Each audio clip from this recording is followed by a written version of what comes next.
o malnutrición, o pueblos enteros que se vieron forzados a abandonar sus casas y que malviven en campos de refugiados. Sudán, Colombia o la India son tan solo algunos de los ejemplos reflejados en una exposición de Médicos Sin Fronteras que estos días puede visitarse en Zaragoza. Una llamada de auxilio para recordarnos que hay guerras que nunca terminan.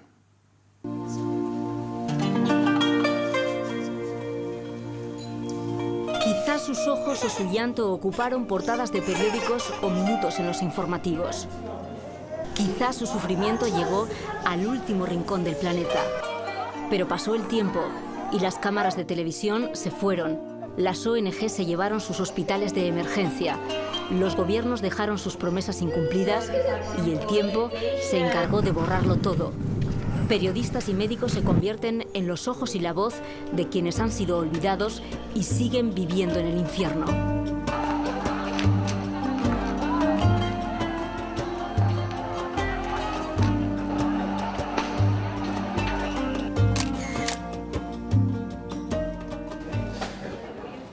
¿Por qué se olvidan los conflictos? Es una buena pregunta.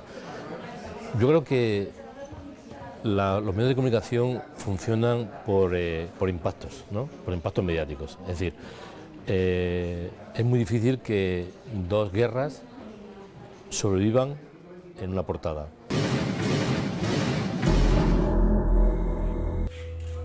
En Guatemala se producen 15 asesinatos al día y los que violan y matan a las mujeres gozan de total impunidad. Dicen los libros de historia que allí la guerra civil terminó en 1996. Pero los que han pisado el terreno saben que no acabará hasta que no se encuentre al último desaparecido. Y se cuentan a miles. Las escenas del crimen. Rara vez los periodistas van a las posguerras a cubrir lo que está ocurriendo. Quizás un año después, Haití, terremoto, Japón, el tsunami, un año después, 2 años después, pero rara vez se cubre de manera regular, porque una posguerra dura años, a veces décadas. Y además una guerra no se acaba hasta que las consecuencias no se superan. La guerra no se acaba cuando los políticos y diplomáticos pitan al final del partido. Se acaba cuando las consecuencias se superan y a veces hay que esperar décadas.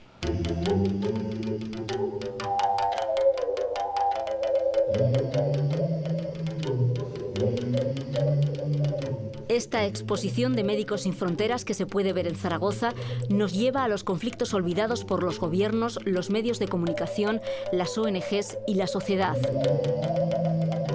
Las fotografías, pese a su crudeza, son hermosas y remueven conciencias. Los campos de refugiados de la República Democrática del Congo muestran a gente que pasa las horas tumbada en la tierra, sin moverse, sin nada que hacer. Muchos de ellos están más muertos que vivos.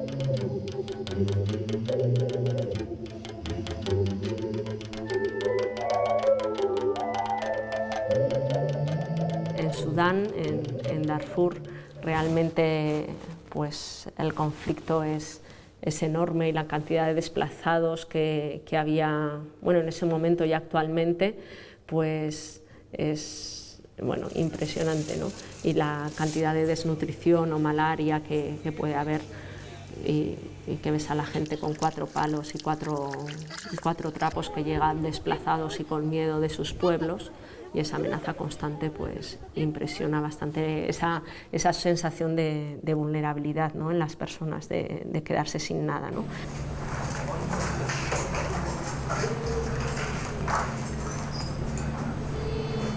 Médicos Sin Fronteras es una de las ONGs que trabajan en países que un día fueron noticia, en lugares que ya se han acostumbrado al abandono, a la falta de justicia, de educación y de sanidad, donde la gente vive con miedo a que la maten y donde no tienen con qué alimentar a sus hijos.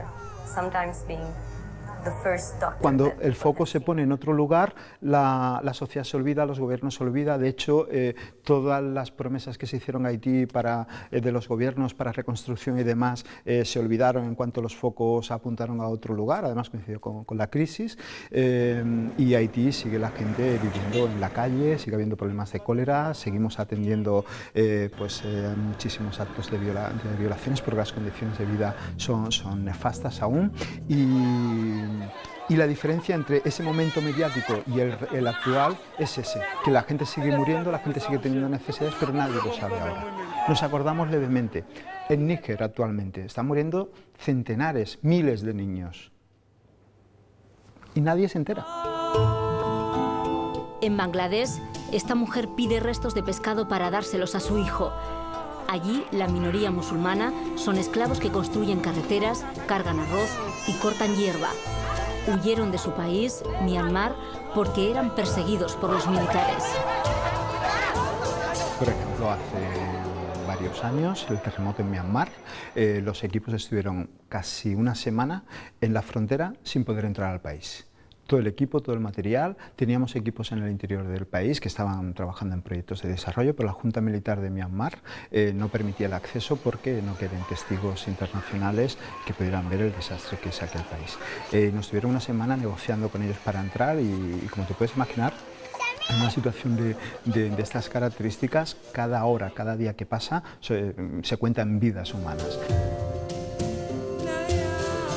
En el estado indio de Cachemira, todas las familias tienen una carpeta desgastada en la que guardan papeles de un secuestro, una tortura, una desaparición. No hay nadie que no haya perdido a un hijo, un vecino, un padre, un primo, un amigo.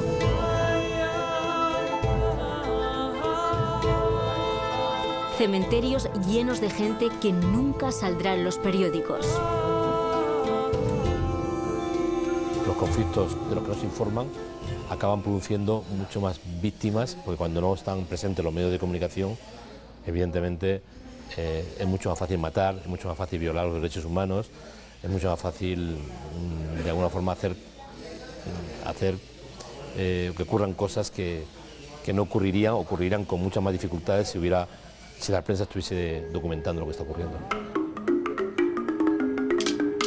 Somalia está en guerra desde hace más de 20 años. Allí, las niñas sufren mutilación genital y son cosidas para no tener relaciones sexuales. Las mujeres que huyen a través del desierto saben que morirán por el camino o tendrán que dejar enterrados a sus hijos. Quien lo ha visto en primera persona no olvida. Sigues viéndolas y sigues viendo las miradas o las situaciones y te siguen impactando y revolviendo y removiendo todo, porque has vivido eso, ¿no? Porque has visto a la madre cuando estás con un parto en riesgo y tienes ese riesgo de perder a su bebé o lo ha perdido, ¿no? Personas que pierden a sus familias y sus casas. En Colombia, la guerra ha quitado la tierra a miles de campesinos que malviven en las ciudades. Poco se habla de ellos, pero siempre quedan periodistas que sienten la necesidad de volver al cabo de los años para contar sus historias. Gracias a los 20 años que he tenido en el país como corresponsal de guerra, yo creo que tengo una vida muy completa. He vivido muchas vidas, ha habido mucha gente que me ha regalado una porción de su vida y de alguna forma he vivido una porción de su vida también. Yo tengo 58 años, tengo la sensación de que si me muriera mañana podría decir esto ha merecido la pena y creo que eso es un privilegio tremendo. No se olvida, porque cuando pones nombre y cuando pones caras a todos, ¿no? Y sí, lo has vivido en primera persona, no se olvida, pero es que yo creo que no se necesita estar ahí para no olvidarlos, ¿no? Es cuestión de tener una mirada abierta y realmente el que cuando hablamos de mortalidad o de personas muertas en conflictos o niños que mueren o personas con VIH que no tienen acceso al tratamiento, no es cuestión de números, es cuestión de ponerse de empatía, ¿no? de ponerse en la situación, ¿no?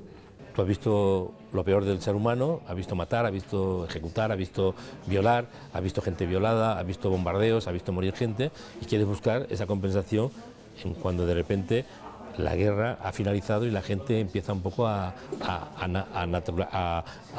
normalizar sus vidas, ¿no? Por eso he ido a Irak ahora. Voy a Irak y ¿qué he hecho? Pues hago reportajes que a mí me sirven un poco para equilibrar el dolor que yo sufrí o que yo viví en los momentos más duros de la guerra. En Zimbabue hay más de 1 millón de huérfanos a causa de la miseria y el SIDA. En el Congo, el comercio ilegal de diamantes sigue financiando un conflicto en el que han muerto más de 50.000 personas y hay 500.000 de refugiados. En Mauritania, el 70% de las niñas y mujeres sufren mutilación genital. En la India, 1000 niños mueren al día por enfermedades diarreicas provocadas por la falta de agua potable. En Guatemala, el 65% de los indígenas menores de 5 años padecen desnutrición crónica. En Japón, 10.000 personas siguen viviendo en refugios temporales 2 años después del tsunami. Afganistán continúa siendo uno de los países con más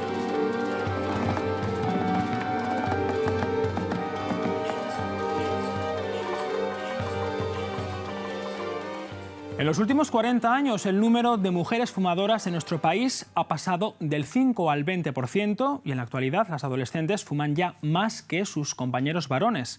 Una tendencia que se refleja también en las estadísticas del cáncer de pulmón, que ha dejado de ser patrimonio exclusivo de los hombres y que de seguir así se convertirá en la primera